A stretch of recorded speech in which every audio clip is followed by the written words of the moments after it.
Hello and welcome to our view study IAS. तो दोस्तों, civil service exam के preparation में सबसे इम्पोर्टेंट एंड कठिन टॉपिक करंट अफेयर का होता है और स्टूडेंट करंट अफेयर की सही और सटीक तैयारी के लिए हमेशा टेंशन में रहते हैं। तो दोस्तों, करंट अफेयर के इम्पोर्टेंस और डिफिकल्टी को समझते हुए आपके टेंशन को दूर करने के लिए हम current affair series at 6 PM की क्लास लेके आए हैं, जो आपके लिए बहुत ही महत्वपूर्ण होगा और ये आपके लिए बिल्कुल भी फ्री में प्रोवाइड नहीं की जाएगी। इसके लिए आपको पे करना पड़ेगा और पे करने के लिए आपको बस चैनल को सब्सक्राइब, लाइक और कम से कम अपने 3 दोस्तों को शेयर करना होगा। दोस्तों, current affair series at 6 PM के 3 लेवल हैं। अगर आप तीनों लेवल को ऑनेस्टी से फॉलो करते हैं तो आपका एग्जाम में कोई भी क्वेश्चन गलत नहीं होगा। ये 100% गारंटी है कि सभी एग्जाम में क्वेश्चन इसी करंट अफेयर से आएंगे जो हम आपको बता रहे हैं। तो दोस्तों, हमारा जो 3 लेवल है उसको हम लोग एनालिसिस कर लेते हैं और देख लेते हैं कि क्या क्या 3 लेवल होगा। तो पहला लेवल हम लोग का होगा current affair daily with MCQ। तो इसमें आपको डेली करंट अफेयर मिलेगा जिसमें 5 सब्जेक्ट वाइज टॉप क्वालिटी के क्वेश्चन होंगे, सम इंपॉर्टेंट पॉइंट भी इंक्लूड किया जाएगा। ये डेली आपको मंडे से फ्राइडे 6 PM पर मिलेगा। ये हमारा फर्स्ट लेवल है। Second level is current affair with quiz. Current affair जो वीकली करंट अफेयर रहेगा जिसमें आपको क्विज के माध्यम से पूरा करंट अफेयर पूरा वीक का इसमें डिस्कशन डिटेल में डिस्कशन किया जाएगा। ये भी एवरी संडे को 6 PM पर मिलेगा और इसमें हम लोग का सिलेबस जो इंक्लूड है करंट अफेयर का उसको भी देख लीजिए। तो इसमें है national news, international news, economy, sports, science and technology, person news, summit and conference और मिसलेनियस। तो इस सभी को हम लोग इंक्लूड करेंगे ताकि करंट अफेयर से कोई भी क्वेश्चन एग्जाम में आए तो गलत ना हो और हमको 100% क्वेश्चन का उत्तर मिले हमारे करंट और हम अपनी सीट पक्की करा पाएँ। और इस सब को रिवीजन करना बहुत इंपॉर्टेंट होता है। हम जानते हैं कि जब भी हम रिवीजन पढ़ाई करते हैं 25% 24 घंटा के अंदर भूल जाते हैं और हफ्ता भर में हम केवल 25% ही हमको याद रहता है। इसलिए हम कहेंगे कि इसका रिवीजन भी इंपॉर्टेंट है। तो रिवीजन के पर्पज से हम 3 वीकली करंट अफेयर लेके आएंगे जो क्विक रिवीजन होगा और एवरी सैटरडे को 6 PM पर मिलेगा। ये तीनों लेवल है प्रीमी के लिए रामबाण है। कोई भी प्रीलिम एग्जाम दे रहा हूँ सबके लिए रामबाण है। आप UPSC दे रहे हो, PCS दे रहे हो, आप BPSC दे रहे हो, RO का दे रहे हो, सभी एग्जाम के लिए रामबाण है। तो दोस्तों, हमें कहेंगे तीनों लेवल को आप ईमानदारी से फॉलो कीजिए और अपना एक सीट पक्का कीजिए, जिसके लिए आपको कोई भी टेंशन नहीं लेने की जरूरत है। आपका टेंशन फ्री होकर आप पढ़ाई कीजिए, बस सारा टेंशन हमारे ऊपर छोड़ दीजिए। तो आइए हम लोग शुरू करते हैं current affair series at 6 PM की क्लास। आपका स्वागत है current affair series at 6 PM की क्लास में। Friend, today we are going to discussion current affair with MCQ related to science and technology and environment. The first question is consider the following statement. Statement 1: over the third of world tree species are threatened with existence in wild, surpassing the combined threat level facing by bird, mammal, reptile and amphibians. तो यहाँ पर आपको की word है third world tree species जो threaten हो गई, exist हो रही है यानी विलुप्त हो रही हैं। ठीक, पहला स्टेटमेंट बोल रहा है तो ये करेक्ट स्टेटमेंट है क्योंकि एक रिपोर्ट आई है उस पर डिस्कशन करेंगे कौन सी रिपोर्ट है। ठीक है, तो पहला स्टेटमेंट करेक्ट है कि थर्ड लगभग दुनिया का थर्ड जो है वर्ल्ड के थर्ड ओवरऑल जितने हैं उसका थर्ड स्पीसीज क्या हो रहे हैं, विलुप्त हो रहे हैं। Second statement the primary threat क्या है, include the land caring for agriculture, land clearing for agriculture, logging, paste and disease with specially prevail in the temperate region जो है वहाँ पर प्रिवेल हो रहा है। क्या प्रिवेल हो रहा है, तो वहाँ पर एग्रीकल्चर के लिए लैंड को क्लीन किया जा रहा है। ये प्राइमरी तो ह्यूमन जो देखिए सब ह्यूमन कॉज है। एग्रीकल्चर ह्यूमन करते हैं, लॉगिन होता है, पेस्ट मारते हैं, उसमें छिड़काव करते हैं और डिजीज जो उत्पन्न होता है केमिकल कारण। तो ठीक है, अभी स्टेटमेंट सही है और इसका रीजन भी करेक्ट है। इसको एक्सप्लेन कर रहा है कि इसी कारण हो रहा है।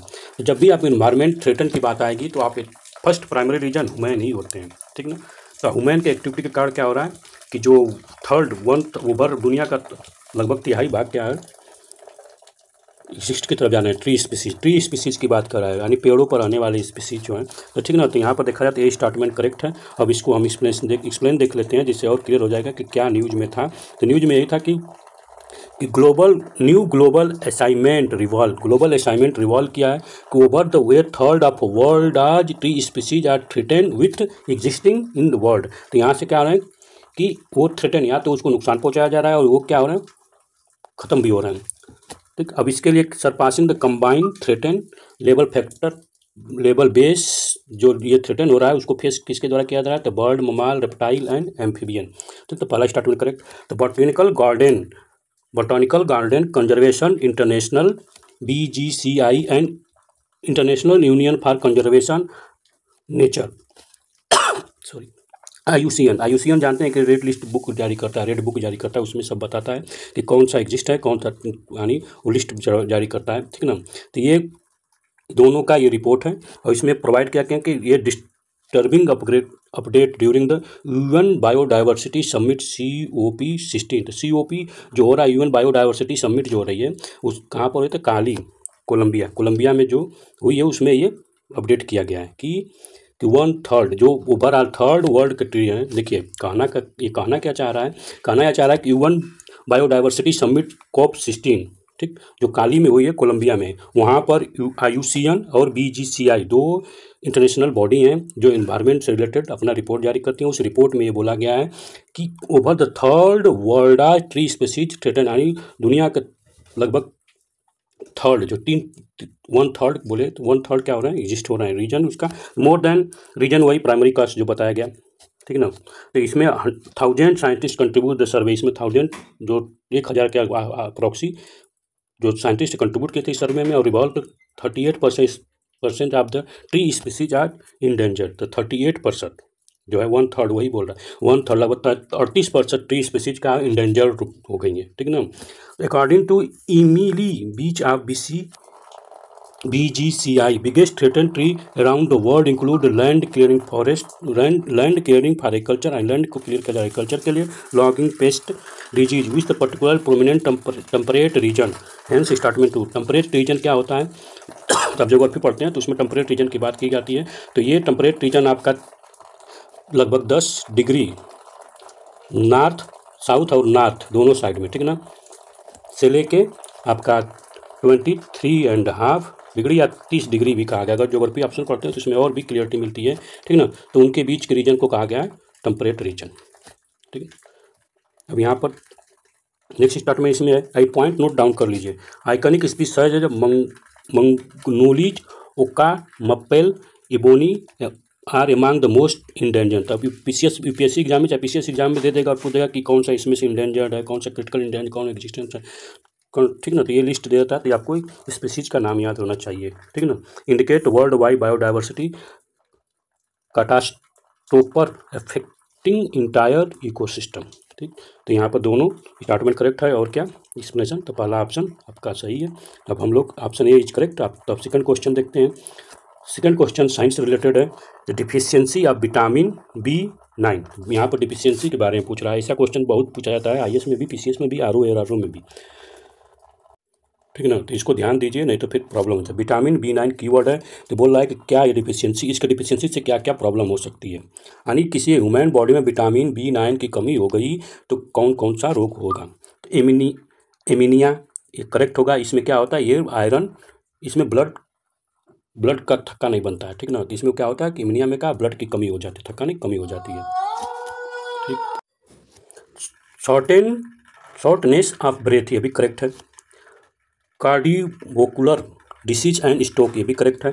डाइजेस्टिव प्रॉब्लम ये भी करेक्ट है, यानी सभी ऑप्शन करेक्ट है। तो D इज करेक्ट ऑप्शन, ठीक ना। तो इसको नोट डाउन कीजिए कॉज इसके, क्योंकि ये जल्दी साइंस की किताबों में नहीं मिलता है, ठीक ना। ये न्यूज़पेपर में रहता है, तो वहाँ से हमें करंट अफेयर इसीलिए कहा जाता है डेली पढ़ने के लिए।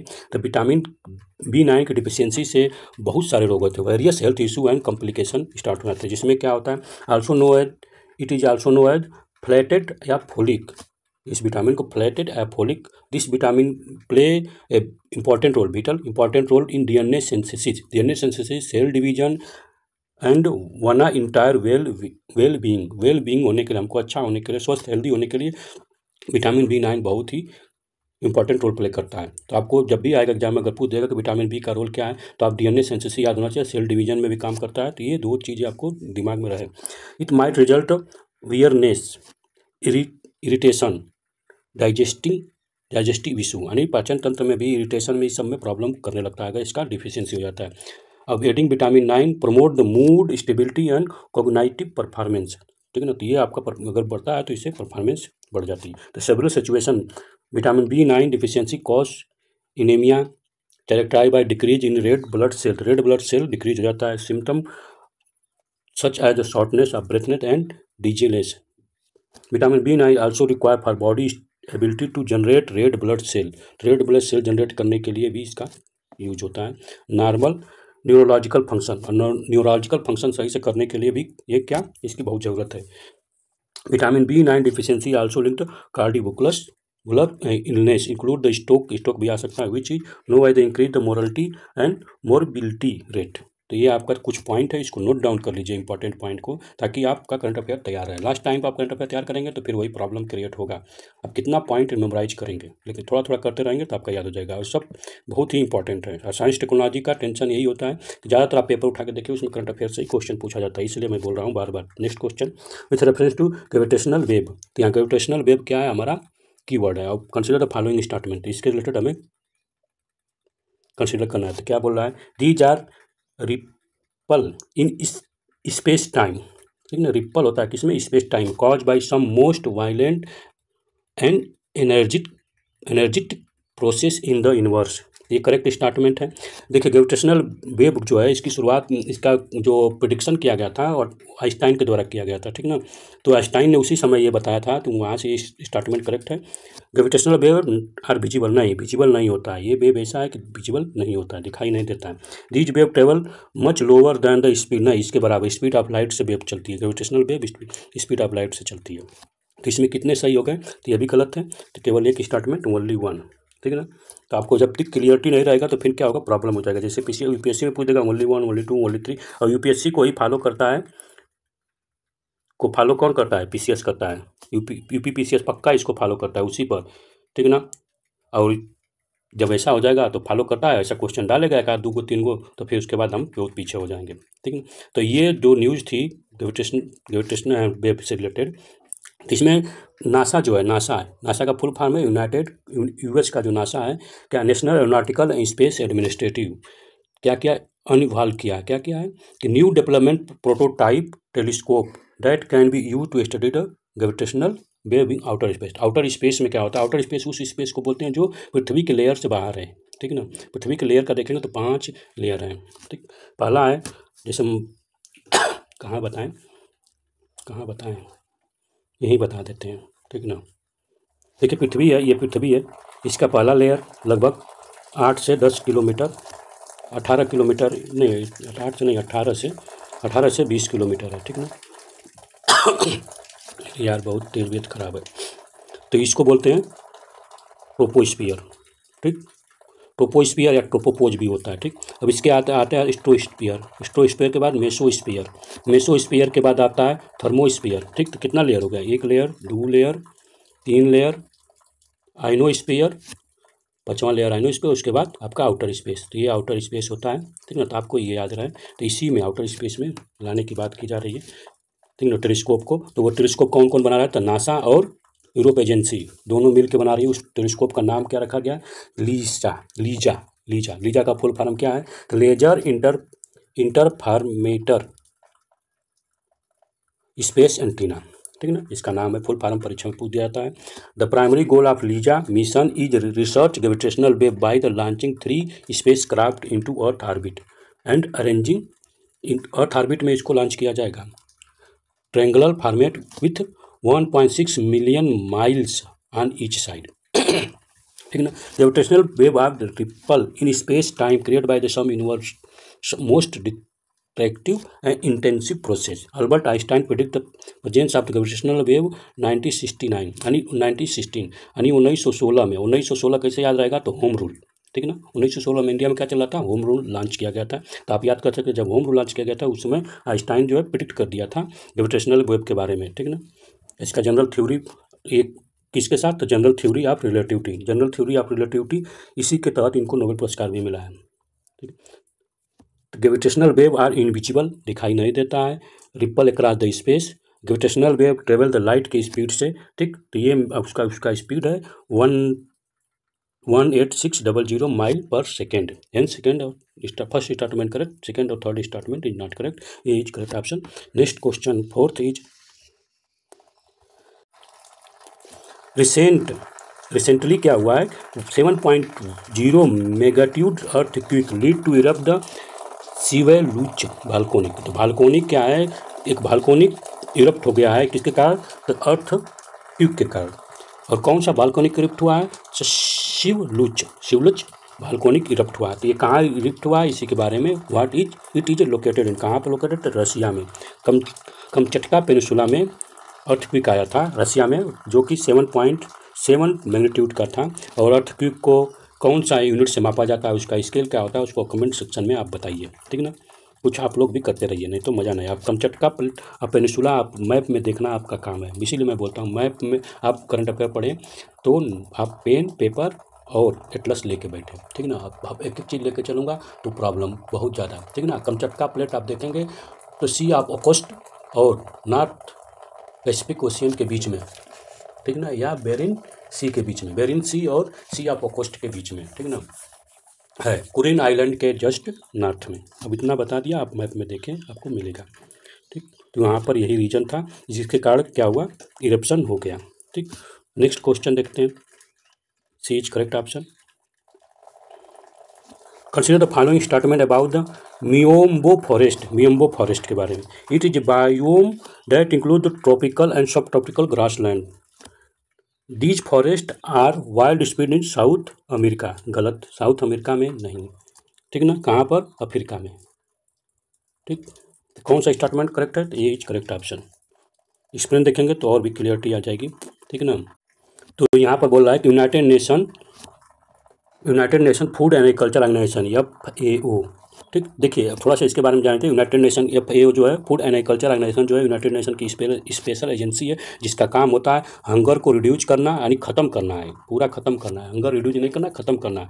और न्यूट्रिएंट एंड फूड जो है, फूड को एबिलिटी को क्या इंक्रीज करना है, ठीक ना। तो ये इसका काम है, ठीक। और ये इंसिक्योर करना है कि सभी को हेल्दी फूड प्राप्त हो, इसका यही काम है, ठीक ना। और इसकी स्थापना कब हुई थी?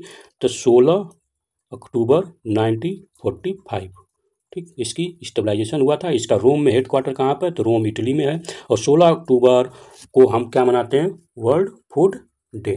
तो आपको ये 3 चीज़ याद होनी चाहिए, ठीक। अब डेली डेली करने से अपना हो जाएगा। देखिए यहाँ पर Italian agency for development cooperating, ये दोनों मिलकर have the sign the 2 agreement. ये दोनों यानी इटालियन और एजेंसी फॉर डेवलपमेंट और फूड एंड एग्रीकल्चर ऑर्गेनाइजेशन दोनों मिलकर क्या किए? साइन किए, एग्रीमेंट साइन किए। क्या? Initiative aim to safeguarding the miombo forest, enabling the trade for the Mozambique border with Zimbabwe. तो साउथ अफ्रीका की बात हो रही है, अफ्रीका की बात, साउथ अफ्रीका नहीं, साउथ पूरा अफ्रीका की बात हो रही है, ठीक ना।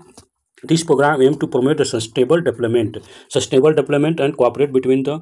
तो सस्टेनेबल डेवलपमेंट में आप जानते हैं सस्टेनेबल डेवलपमेंट गोल है जो, ठीक ना, 2030 तक कंप्लीट करना है, जिसमें 17 गोल हैं। कितने? 17 गोल हैं। 17 गोल आपको याद होना चाहिए, ठीक। इस पर बाद में डिटेल बात कर लेंगे, ठीक ना, बहुत आसान है, वो याद हो जाता है। कॉर्पोरेटिव बिटवीन द क्या, और इसका दूसरा एम है कि कॉर्पोरेट करना है मोजाम्बिक और Zimbabwe by increasing the food security, improve the livelihood and build एशन and environmental and economical problem. तो इन्वायरमेंट और इकोनॉमिक दोनों प्रॉब्लम को रिसॉल्व करना है, ठीक। Miombo biomes comprise tropical and सब ट्रॉपिकल ग्रासलैंड, बुशलैंड, कहाँ चला जाता है, बुशलैंड एंड सवाना, ठीक। ये दोनों हमेशा पूछता है कि सवाना कहाँ पर ग्रास पाई जाती है, बुशलैंड कहाँ पर है, तो ये आपको याद होना चाहिए, सब अफ्रीका में है। तो miombo woodland is huge African dry land forest ecosystem pinning almost 2.7 million milli square kilometre in South Africa comprise Angola, आप देखेंगे वहाँ पर, डेमोक्रेटिक रिपब्लिक देखेंगे वहाँ पर है, अब कंगो, फिर मलावी में है, मोजाम्बिक, तंजानिया, अब जाम्बिया, जिम्बाब्वे, ठीक ना। तो ये स्टेटमेंट ये सब है, लेकिन क्वेश्चन में जो पूछा गया था स्टेटमेंट सेकंड वो गलत था, तो हमारा ऑप्शन ए इज करेक्ट। तो आज हम लोग 5 क्वेश्चन डिस्कशन किए जो साइंस, टेक्नोलॉजी एंड एनवायरमेंट से रिलेटेड था। नेक्स्ट डे मिलते हैं कल सेम टाइम पर 6 PM पर नेक्स्ट सब्जेक्ट के साथ, जो करंट अफेयर बेस पर MCQ होगा, जो हमारे एग्जाम के लिए बहुत ही महत्वपूर्ण होगा।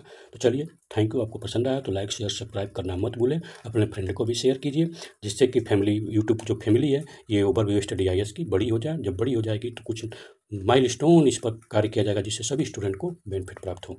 चलिए, थैंक यू, धन्यवाद। पढ़ाई करते रहिए। जय हिंद, जय